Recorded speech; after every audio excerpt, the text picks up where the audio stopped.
Queridos hermanos, ¿cómo están? Hoy vamos a estar dando comienzo al estudio de la carta a los Gálatas. Carta que, como todos ustedes saben, fue escrita por el apóstol Pablo. Ya en el primer versículo de esta carta comienza diciendo: Pablo, apóstol, no de hombres ni por hombre, sino por Jesucristo y por Dios el Padre, que lo resucitó de los muertos.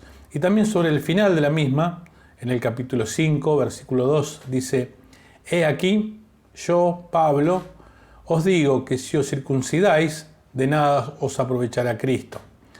Dos evidencias claras que el autor es el apóstol Pablo. Esta carta fue escrita a varias iglesias en la región de Galacia. Ahí vamos a estar viendo el mapa del mismo. El sector que está marcado en rojo es el sector de Galacia. Lo que hoy por hoy es la región de Turquía, ahí es un poquito al norte del mar Mediterráneo, más o menos a la altura donde está la isla de Chipre. ¿Cuál es la característica más importante de esta carta? Como todos ustedes saben, cuando comienza a expandirse el Evangelio, había muchos judíos allí en Jerusalén que estaban acostumbrados a la ley, estaban acostumbrados a ciertas costumbres de la Torá que ellos venían llevando, y con el paso del tiempo ellos les costaba muchísimo desprenderse de estas cosas y comenzaron a decir que aquellas personas que no eran judías y que si querían seguir al cristianismo, querían hacerse cristianos, también deberían guardar la ley.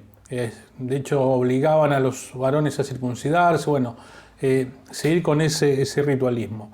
Pablo, que ya los había visitado en su tercer viaje misionero y había sido el fundador de la iglesia, cuando se enteró de estas cosas no le gustó, entonces decidió escribir esta carta, quizás de manera dura.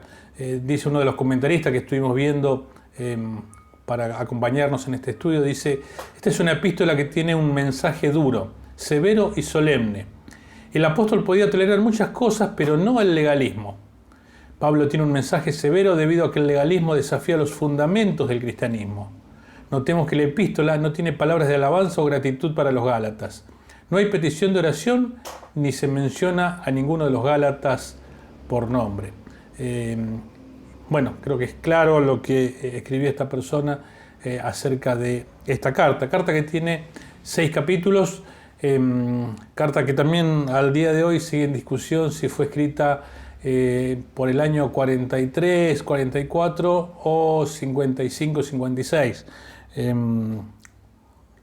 Como los comentaristas no saben, nosotros tampoco vamos a estar aportando mucha claridad sobre el tema. Hay dos versiones en cuanto a los tiempos, pero bueno, lo importante es que esta carta fue escrita para que nosotros, hoy 2000 años después prácticamente, podamos leerla y podamos entender muchas cosas que sean aplicables para nuestra vida. Hay varias formas de dividir la carta. Una es a través de los capítulos y versículos como estamos acostumbrados. Otras han optado por hacer 3 divisiones, 4 divisiones. A mí particularmente la que me gustó es una que tiene 7 partes, que son la primera, el saludo o salutación, como estamos acostumbrados a decir, que son los primeros 5 versículos del capítulo 1. La segunda parte es el tema, que abarca los versículos 6 a 9 también del capítulo 1. La parte 3, el Evangelio de Pablo, es una revelación que van del capítulo 1, versículo 10 al 2, 14. La cuarta parte, las justificaciones por la fe, aparte de la ley, creo que es un sector clave en esta carta, que van desde el capítulo 2, versículo 15 al 3, 24. El 5, la norma de vida del creyente es según la gracia y no según la ley, que va del 3.25 al 5.15. La número 6, que es un pasaje que conocemos mucho, que la santificación es por el Espíritu Santo y no por la ley. Y finalmente la parte 7, que son las exhortaciones y conclusión, que van desde el capítulo 5, versículo 25 al 6.18, que es el final de la carta. Pero a nosotros nos toca ver los primeros 5 versículos, como dijimos, el saludo o la salutación. Así que vamos a leer estos pasajes y vamos a tratar de de ver qué es lo que Dios quiere para cada uno de nosotros en este tiempo.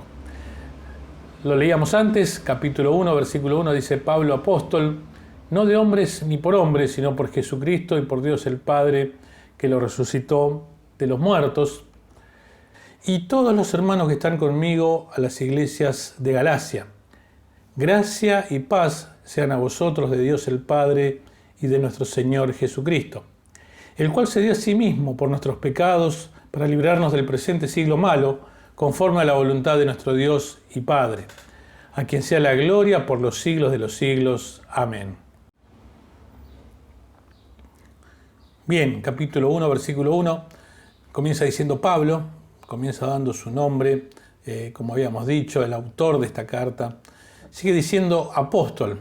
Quizás alguno hubiese preferido que diga el evangelista, aquel que predica, porque tal cual hemos sido invitados a llevar el evangelio en la Gran Comisión, pero Pablo usa un término que es bastante mayor, que le da más autoridad. Pablo dice apóstol.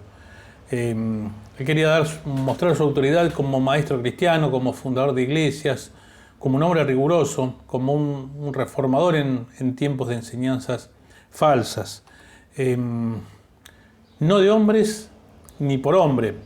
Ese no del principio da un tono a la carta que es una especie de denuncia del error a fin de presentar mejor la verdad. Si aquellos judaizantes poseían algún apostolado, procedía de hombres. No era el caso del Pablo.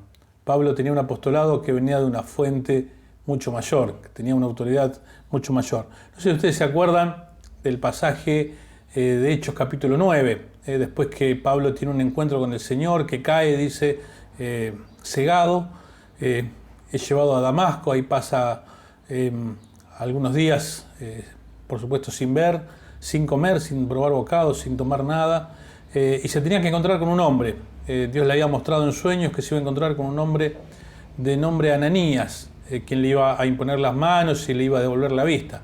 Ahora bueno, Dios le habla a Ananías también a través de sueños, y miren la respuesta que tiene Ananías. Dice, entonces Ananías respondió, Señor, he oído de muchos acerca de este hombre. ¿Cuántos males ha hecho a tus santos en Jerusalén?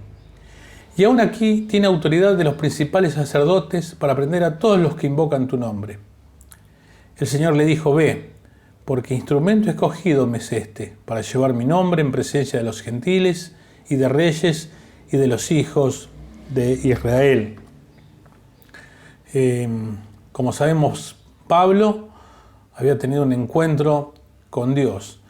Y más allá de lo que Ananías decía, Dios le da un título que es maravilloso. Instrumento escogido me es este. Y Pablo dice, yo también soy apóstol. El mismo Señor me dio esta autoridad. El versículo 2 dice, y todos los hermanos que están conmigo a las iglesias de Galacia. No se sabe a ciencia cierta o por nombre quiénes eran los hermanos que están conmigo. La palabra de Dios no da nombres. Lo que sí podemos ver a través de este pasaje es que Pablo no estaba solo. Pablo no era un llanero solitario. Él sabía lo que era el concepto de lo que era la iglesia.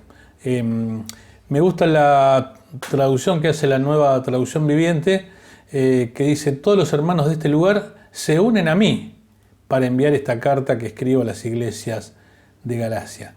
No solo estaban físicamente, sino estaban acompañando espiritualmente el deseo de Pablo y el deseo de que esta iglesia pueda cambiar el rumbo por el que estaba yendo. Versículo 3 dice, gracia y paz sean a vosotros de Dios el Padre y de nuestro Señor Jesucristo. Gracia y paz son dones de Dios, siempre presentados en este orden. El favor divino recibido hace posible una vida de plenitud y de armonía con Dios y con los hermanos creyentes. Me gusta este concepto que dice, la gracia incluye la buena voluntad de Dios hacia nosotros y su buena obra en nosotros.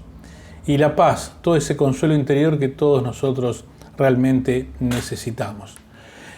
Versículo 4 dice, el cual se dio a sí mismo por nuestros pecados, para librarnos del presente siglo malo, conforme a la voluntad de nuestro Dios y Padre. Y comienza diciendo el cual se dio a sí mismo. Y vemos que es una determinación puramente voluntaria. El mismo Señor decidió dar su parte para nuestra salvación. Él mismo decidió ir a la cruz, Él mismo decidió pasar por todo lo que pasó para que nosotros podamos ser reconciliados con el Padre, podamos tener nuevamente comunión con Dios. Y dice, el cual se dio a sí mismo por nuestros pecados. Había una barrera que separaba al hombre de Dios, que era el pecado. Y aquellos que pudimos un día recibir al Señor Jesucristo como nuestro Salvador, pudimos romper esa barrera. Pero no solo que ahí este pasaje me llama mucho la atención también, dice, para librarnos del presente siglo malo. La obra de Cristo no era solamente el que podamos ser salvos, no era solamente reconciliarnos con el Padre, sino que realmente podamos vivir una vida abundante, que las circunstancias que día a día se nos van presentando, realmente también podamos mirar a la cruz, podamos ver la obra de Cristo y podamos encontrar esa gracia y paz que estamos necesitando. Dice, conforme a la voluntad de nuestro Dios y Padre.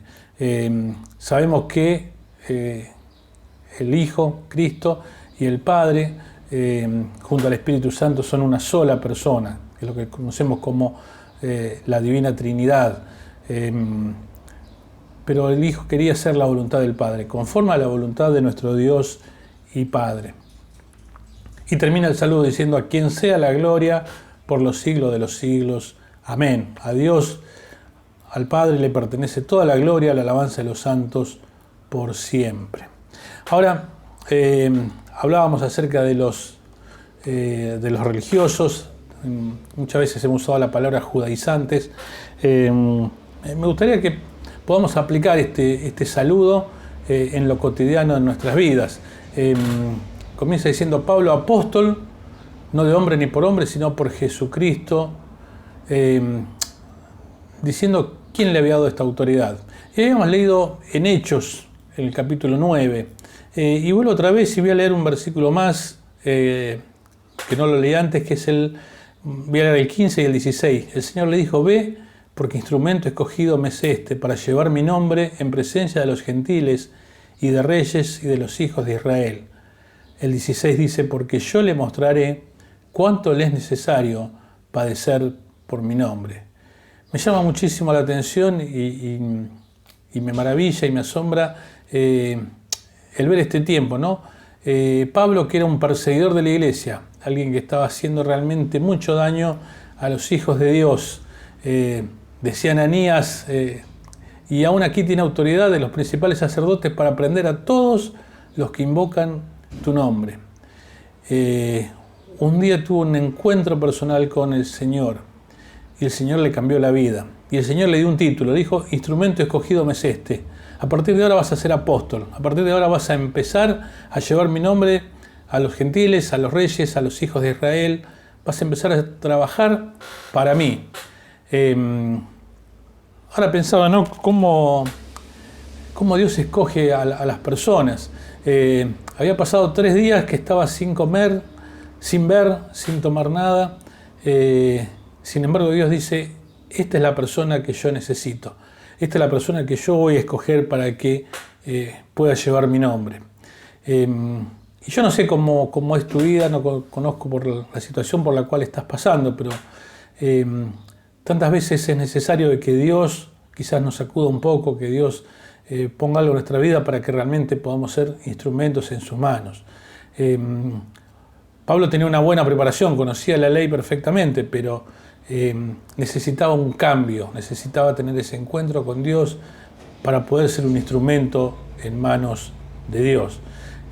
Quizás nosotros también estemos necesitando, me pongo a mí en primer lugar, quizás esté necesitando un cambio de vida, quizás esté necesitando tener ese tiempo de cerrar los ojos, de no contaminarme con cosas, para realmente poder ser un instrumento en manos de Dios. Pablo había pasado por eso, había pasado por un tiempo en el cual parecía no servir absolutamente para nada, sus fuerzas no alcanzaban para dar siquiera un solo paso, le habían llevado de la mano hasta Damasco porque no podía ir solo. Quizás sea un tiempo en que nos pongamos a pensar que por nuestras fuerzas no podemos hacer nada, pero Dios puede hacer grandes cosas, grandes maravillas, si nos ponemos a su entera disposición, si realmente nos transformamos en eso que dice el versículo 15, instrumento escogido en manos de Dios. El versículo 2, ¿se acuerdan que decía? Y todos los hermanos que están conmigo a las iglesias de Galacia. Qué bueno es que podamos ser un cuerpo, que podamos ser miembros de un cuerpo, que podamos estar juntos, podamos estar permanentemente conectados. En este tiempo de pandemia, este tiempo de cuarentena, que tenemos que quedarnos en casa, que es importante que nos quedemos en casa, qué lindo es que más allá de las distancias podamos seguir unidos como iglesia, que podamos estar orando unos por otros.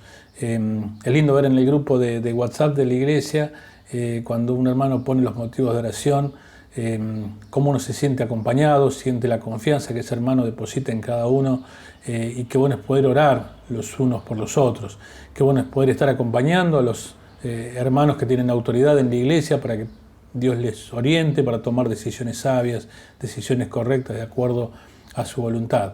No llaneros solitarios, no superhéroes, sino hermanos que necesitan la compañía de otros, hermanos que necesitamos estar en comunión permanente, un mensajito, un llamado, un texto que podamos compartir, un tiempo de oración. No estamos solos, tenemos un grupo de hermanos que somos, como decíamos antes, miembros de un cuerpo que es la iglesia de Cristo. El versículo 3 dice: gracia y paz sean a vosotros de Dios el Padre y de nuestro Señor Jesucristo. Qué bueno es que podamos pensar en esto, ¿no? En la gracia, en ese regalo inmerecido, en aquello que al Señor tanto le costó, que fue su propia vida por amor a cada uno de nosotros. Qué bueno es que nosotros también podamos, de alguna manera, ser con nuestros hermanos, con nuestros amigos, poder tener esta gracia, poder acompañarles. Leíamos antes en el pasaje de Hechos, cuando Pablo tiene este tiempo de conversión, la actitud de Ananías. Ananías era un hombre de Dios, sin duda. Dios lo había escogido para algo tan importante como era volverle la vista a Pablo. Ahora Ananías lo primero que dice: pero para, Señor, ¿vos sabés lo que hace este Pablo? Está persiguiendo a tus hijos, está poniendo trabas en la rueda del Evangelio, es alguien que está en contra de todos nosotros. ¿Cuántas veces nos pasa como Ananías, que miramos el árbol y no vemos el bosque, miramos lo que hizo otro hermano, automáticamente nos ponemos en jueces o nos ponemos con la regla estricta, y medio que nos transformamos como los Gálatas, nos transformamos en religiosos, nos transformamos en personas que no admitimos un error, no admitimos una falla, y Dios quiere que tengamos gracia. Dios quiere que veamos para el cielo, veamos para donde está Él y no la falla de los hermanos. Realmente, si yo me tengo que poner en la transparencia de Dios, voy a tener un montón de grises y grises oscuros en algunos casos. Dios no quiere que nos estemos mirando unos a otros, sino que estemos orando, que tengamos gracia, que tengamos paz por sobre todas las cosas, y que podamos cumplir la voluntad de Dios para cada uno de nosotros. Versículo 4 decía: el cual se dio a sí mismo por nuestros pecados para librarnos del presente siglo malo. Sabemos que el príncipe de este siglo es Satanás, sabemos que él tiene dominio sobre tantas cosas en este tiempo, y vemos que actúa y realmente nos incomoda porque vemos injusticia, vemos situaciones que no son para nada agradables, pero sabemos, como decíamos antes, que la obra de Cristo no fue solamente para salvarnos y nada más, no fue solo para darnos la entrada al cielo, que por supuesto no es poco, sino que Él nos promete una vida abundante, una vida para que podamos estar en comunión permanente con Él, para que podamos estar día a día de la mano de Él. No fue solamente la salvación y nada más, sino que fue la salvación y una vida eterna, una vida abundante junto a Él. Aún en este tiempo, aún en este siglo, aún en este lugar que sabemos, como decíamos antes, que nos vamos a encontrar con dificultades. Día a día tenemos noticias que no son para nada agradables, pero sabemos que de la mano de Dios las cosas siempre van a ser distintas. Los que aman a Dios todas las cosas les ayudan a bien, dice su palabra. Y termina diciendo el versículo 5 este saludo, a quien sea la gloria por los siglos de los siglos.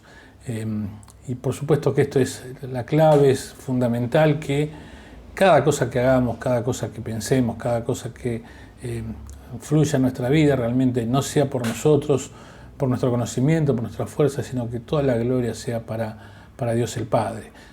Muchas veces escuchamos cosas buenas acerca de nuestra tarea y eso nos pone contentos. Y está bien que nos alentemos los hermanos a trabajar, a servir los unos a los otros, como decíamos antes, pero que no sea esto algo que nos llene, sino que realmente sea, como decíamos, un empujoncito, un incentivo para seguir en la obra de quien realmente merece toda la gloria, que es nuestro Señor. Bueno, que ojalá estos 5 versículos que hemos leído, que solamente es el saludo de la carta a los Gálatas, realmente nos permitan reflexionar, nos permitan llevar adelante el plan de Dios para cada uno de nosotros. Les estamos extrañando, por supuesto, con el deseo de que pronto podamos volver a vernos, pronto volvamos a dar ese apretón de mano que tanto necesitamos. Mientras tanto, nos seguimos cuidando, seguimos orando los unos por los otros y por supuesto deseamos que el Señor bendiga cada una de nuestras vidas.